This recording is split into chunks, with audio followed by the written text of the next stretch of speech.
welcome to this episode of In Season Outdoors. I'm your host, Tim Moore. Standing beside me is our executive producer slash cameraman slash just about everything else that I don't do, Chuck Macho Nacho Fritz. He's the man behind the camera in all these episodes.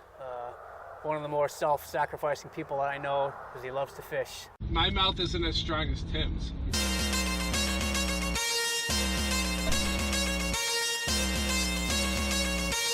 Ah, nice. Beast mode. These are the friends that I have. Drinking right there.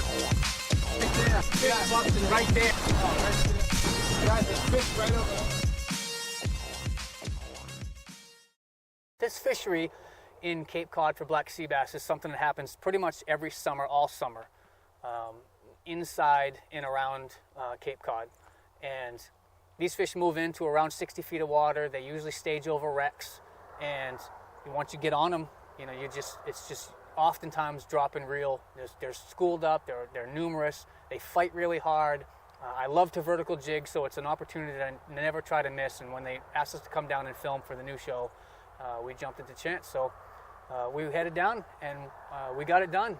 We got to put a great episode with a little treat here towards the end for you. So stay tuned. We hope you enjoy it. Oh, yeah. 2.8. Good one, too. Yeah, baby. Black sea bass fishing with Daddy Mac. I just got hit on the nervous minnow. Nervous minnow? Yeah. Oh, this is a good one. It's in the edge. Good man from South Bay.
Normally the game plan when jigging for black sea bass around Cape Cod on the wrecks is you have to stay on the wreck. The fish almost never venture very far off these wrecks. So with the fast drift that we had, we thought going out there that it was going to be a nightmare trying to stay on top of these wrecks. Really fast drift. We thought they were going to be very short, one-drop drifts. Get your jig down there, reel it back up, go back up to the other end of the drift. But what we realized when we got out there is we started just beyond the wreck. We would drift over the wreck, and we would drift for sometimes a mile, and we would catch fish the whole way. These fish were so spread out all over Vineyard Sound. They weren't hovering tight to the wrecks like they normally are, and we were able to make these really long drifts, which was a blessing in those high winds with that really fast drift, as far as, you know, Jack having to control that boat and keep moving us around and being able to get the footage that we needed. It's tough to be vertical with it. I got one. Nice. Nice one, too. Nervous minnow. Yeah. So what I have to do is I have to cast it way forward of the boat like a kid, and I get like 3 or 4 jigs down in the zone, you know? Yep. And I'm getting whacked every time it goes through there.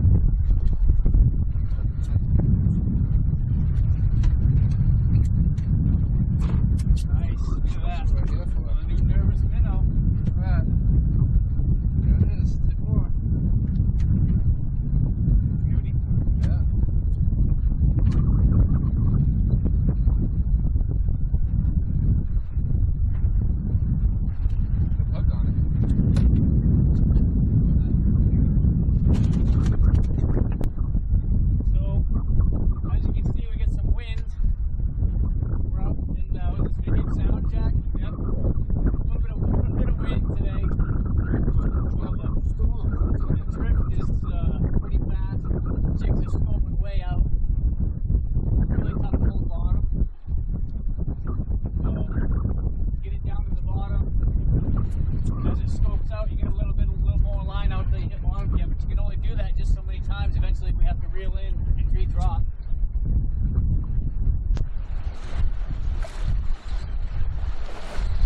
Way back. Way out there. Oh yeah. I gotta have my tool out there.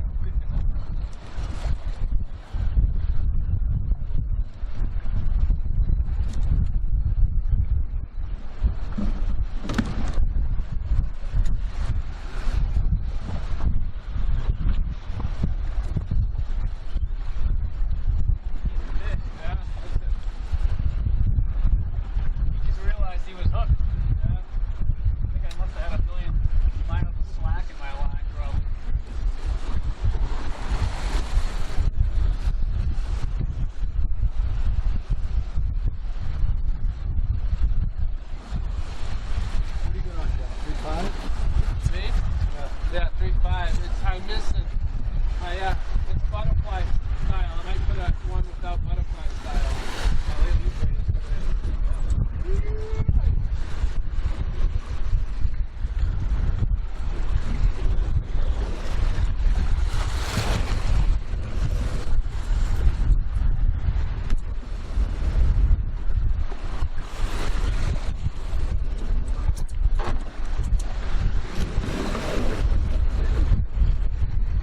Feel good, Tim?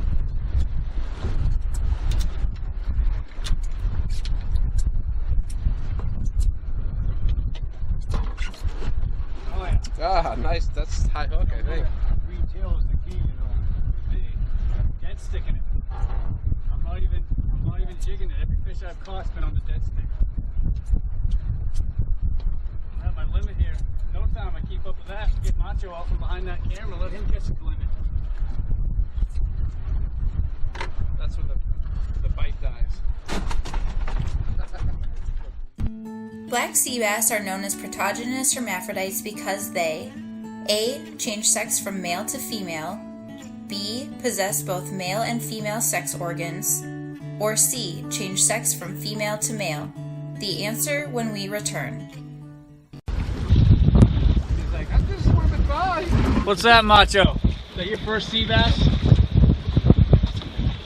Hang on, don't fall over now. Nice.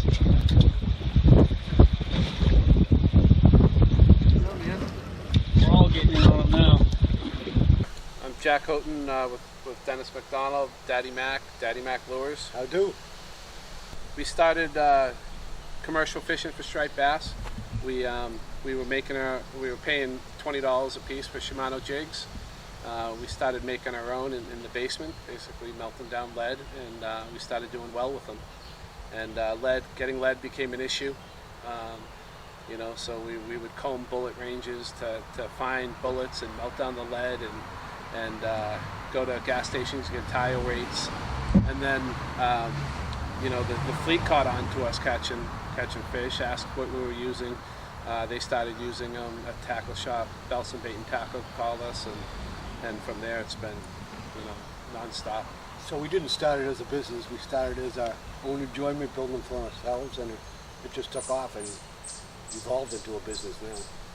We're in 9 Bass Pros right now. We're in Kittery Trading Post, which is huge for us. Up and down the coast now, you know, really, Yeah. down the Cape, everywhere down the Cape. And not just saltwater, the penetration in mid-country for freshwater has been unbelievable with our Viper series, and you know, we're starting to get requests from tackle shops in Minnesota, Michigan, you know, Ohio. We have picked up some clients there. It's been great. Offshore. Yeah, and then, you know, the whole offshore line with Marty Hyatt, Wahoo in the Box, and you know, him catching that $1.1 million fish using our lure is just unbelievable for our business. Tim, first drop with the 2.8 Elite Deluxe, got a fish. It set us going, right? You get that first fish in, there's some confidence in the boat. It's key, and the 2.8 did awesome. And you know, I love this jig. It's a nice weight. It gets down fast. It has the tail that can twist and doesn't twist your line. Nice Gamakatsu hook on it. Tim was definitely able to hold bottom a lot better. You know, I started out using the Nervous Minnow, which is a new lure that Tim designed, and it's just awesome. The movement on this thing is awesome, and we were able to pick up some fish with it, but it's just difficult to hold bottom in those conditions. And that comes in 3 colors too. Yep. Yep. So I did well with gold and green. I'm holding the blue now, but it comes with trebles or with a single J hook, and just the movement. It was just, you know, where Tim was fishing with this one, he could hold bottom. He could fish a lot longer drift. This, I would fish maybe 20 seconds and then have to recast, just reset. A lot of, because we were moving so fast, a lot of pitching up current, so you go vertical over it. And the last thing that we did really well and we're so stoked about is the diamond chain jigs. And what we have is a diamond jig, and we actually have a green chain here that goes to a Gamakatsu hook with a tube tail. Gives it a nice serpentine action on the retrieve. We were a little worried when we first designed this about the length of it, and that definitely wasn't an issue today. Tim's on. Good one? No.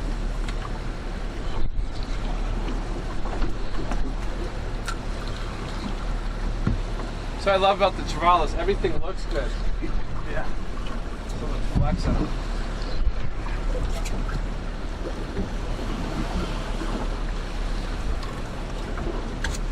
Good color.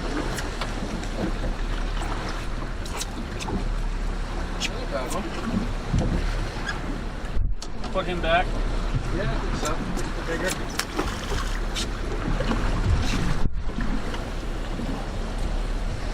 Getting it done though, getting it done. Oh, that's got a good one. He made sure he hooks it that way. I ripped his jaw out. Oh, I'm on. Come on, Tim. I got a 3-on. I got a good one. How's yours? Mine's decent. Mine's good too. I got beast.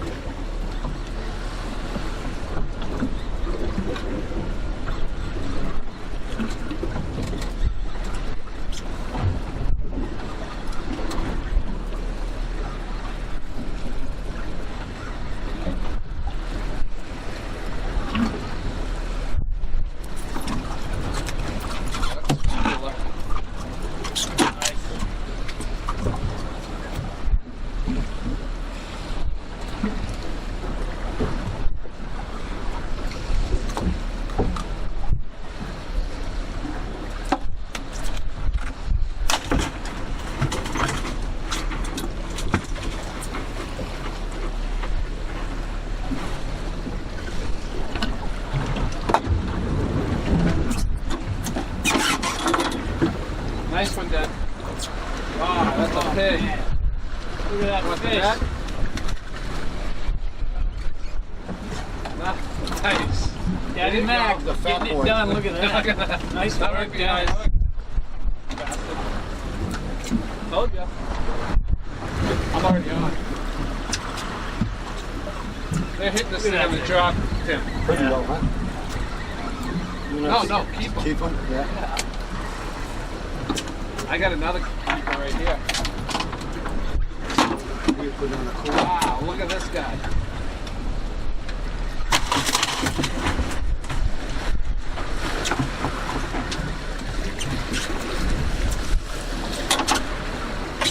Throw this guy back. Still a nice fish.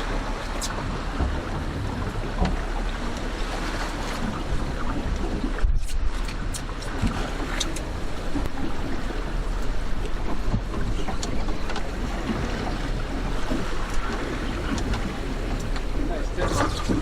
Another guy? Good one, yep. Good one? Yep. Feel good. Big head shakes. Oh.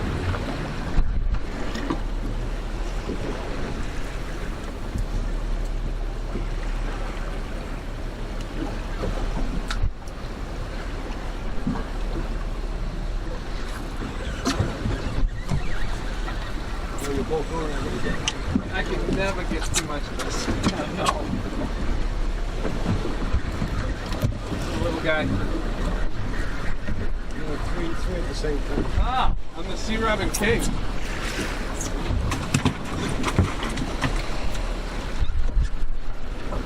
I tell you, I hate touching these things.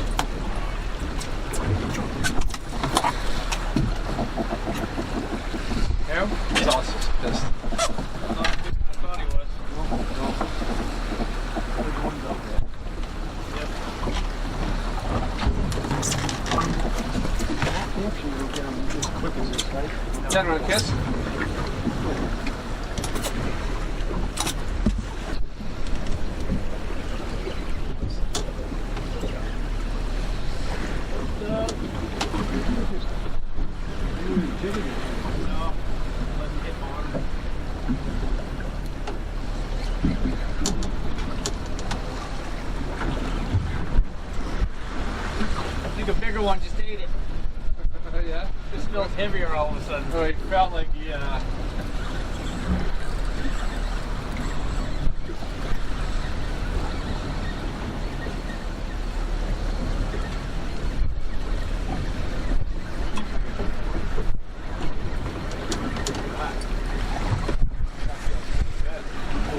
You got the other?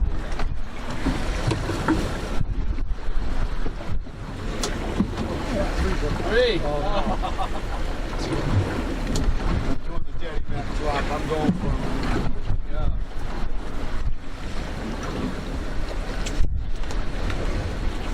I got a monster That one in the scup. box. Does anyone eat scup? No. Oh, that guy. Nice. Throw this one in the box. Oh, yeah. This one good. Picking it up off the bottom. You leave it sitting there long enough, you can probably load up on it. Yeah, I know. You should just hang. That'd be fun.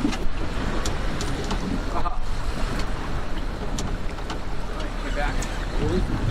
Oh, Big one? Yeah, big one. Nice. Big one. Look at, let's take a drag. Real big one. Came back for it. He hit, I missed, I dropped it. Boom. Might have just gone over me down. Might have just gone over me.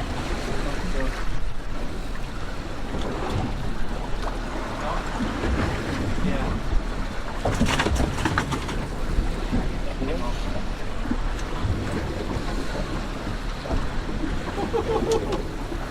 I have high hook, man.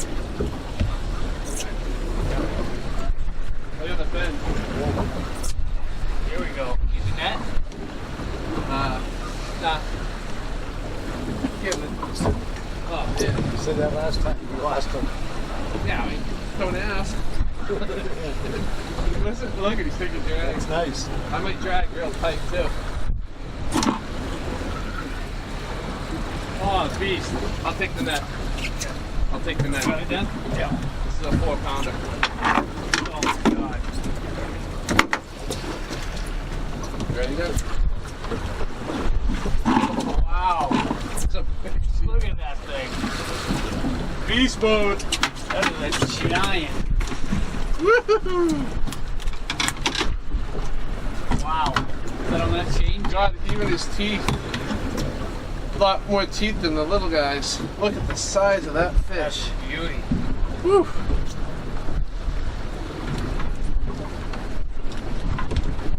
Wow, that's awesome. Look at that. Big boy. Nice work.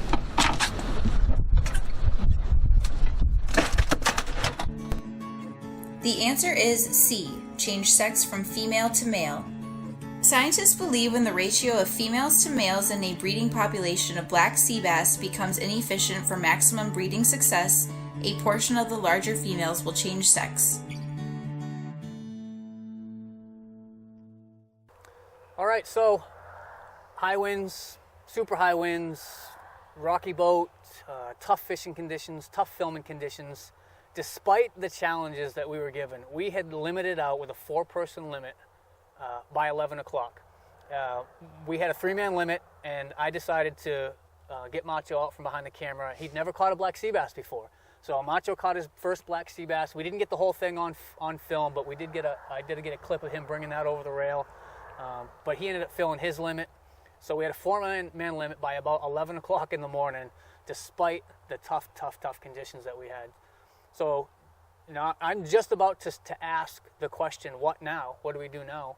We got all the footage we need. We filled the cooler with fish. And Jack said, well, why don't we go over to a place called Middle Ground and throw top water in the rips for stripers? Ton of fun. This is one of the biggest topwater fans that I've ever met in my life, whether it's flies, poppers, you name it. So as soon as Jack said that, I knew it would break Macho's heart if I said no. So that's why we went. We went just to keep Macho happy and then wanted to cry all the way home, even though I didn't have to listen to it because we didn't ride together. But Yeah. Middle ground is about halfway between Martha's Vineyard and Falmouth, and it's about 5 miles long, and it's just a rip that comes up to, in some places, to 5 feet. And you'll see in the footage that it's a really unique, some really unique characteristics of this rip. There are lots of rips, but this one is pretty unique. There are times when you drift over the rip and you can look down and see bottom underneath the boat, and then the next thing you know, you're in like 80 feet of water. And the stripers just cruise these rips, stripers and bluefish cruise these rips, and we headed over there, and we were going to throw top water for striped bass. It's really set up good now. You can really see it. Yeah. It's flat on one side, all turned up on the other. That's what I was telling. The wind could be gusting 40, and this is all going to be flat right before the rip. Always. So it's always nice when we fish out here, is we can always hug the island and go stay on middle ground. Middle ground extends, I think, 5 miles from the tip of Vineyard Haven all the way to the Toll. Wow. Yeah. It's pretty wild. It gets to 5 feet in some spots. So is this an all summer long bite right here, or is this just a early to midsummer? The water gets real warm in here. Yep. So it the stripers move out. You'll catch bluefish, popular fluking. Yep. Fluke's huge, sea bass. But we used to fish really into mid-July in Vineyard Sound. It just gets so warm. This water will get 80 degrees. Wow. Yeah, it's crazy. Oh, did you see that? What? One lure landed. Oh, look at That that was me. going. That was me. Oh, it's you? Look at him. Oh. I was watching the wrong one. Look at. Ah, I got him. Oh. That was mayhem. That was mayhem.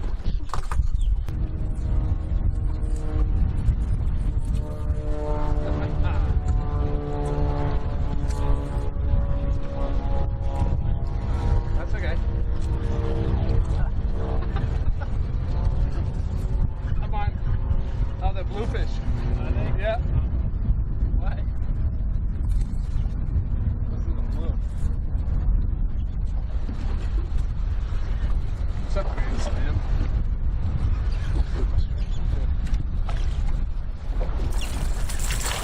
You want to eat them?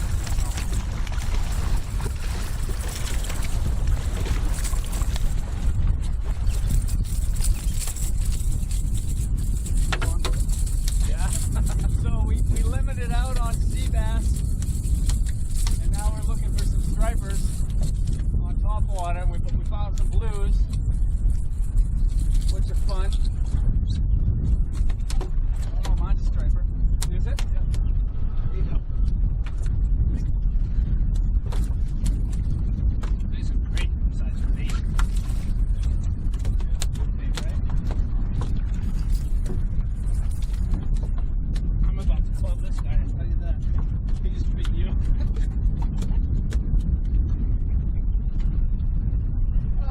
Cute. Nice. Not the biggest, but fun, huh? Yep.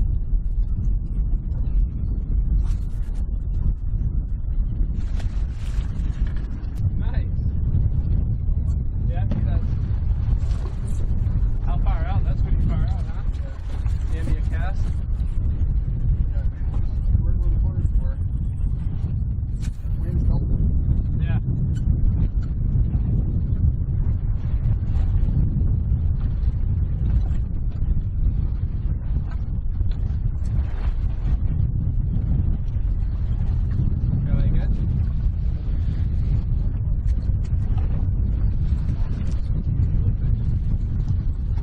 Really good?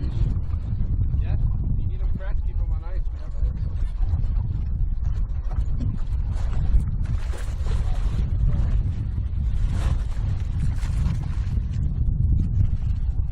Just watch out, you know they're wicked deep, right?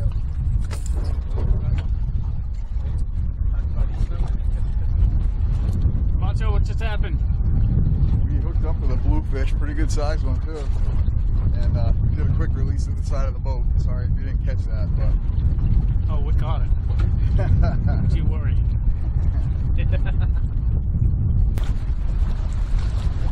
Oh, there we go. Oh, that's a good one. Nice. Hey, hang on. We are hooked up.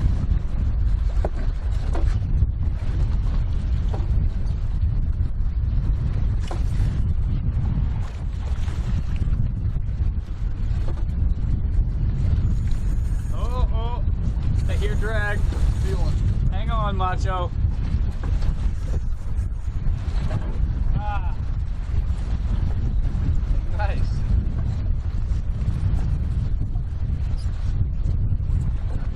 Looks like big blue. Oh, striper.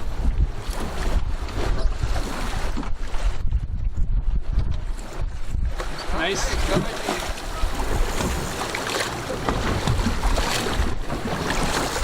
Would you slow and reel down? Yep.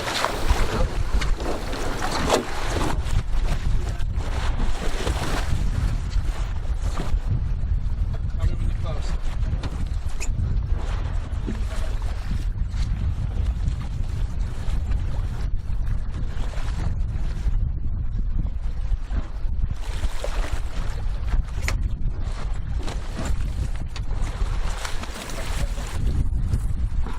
Oh, look at that. Plug just fell out.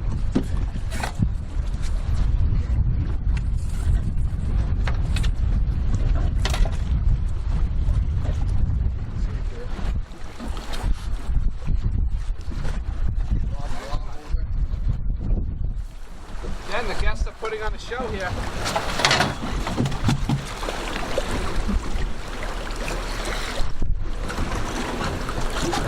Hold them up for the camera, Macho.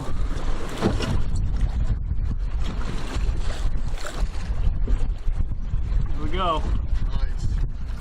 Nice fish. job, nice job. We get right over this side. Want to measure them? Oh, yeah. Keep it if you want them. I might keep one, but this one will, unless somebody wants it. No. One for a loose shot.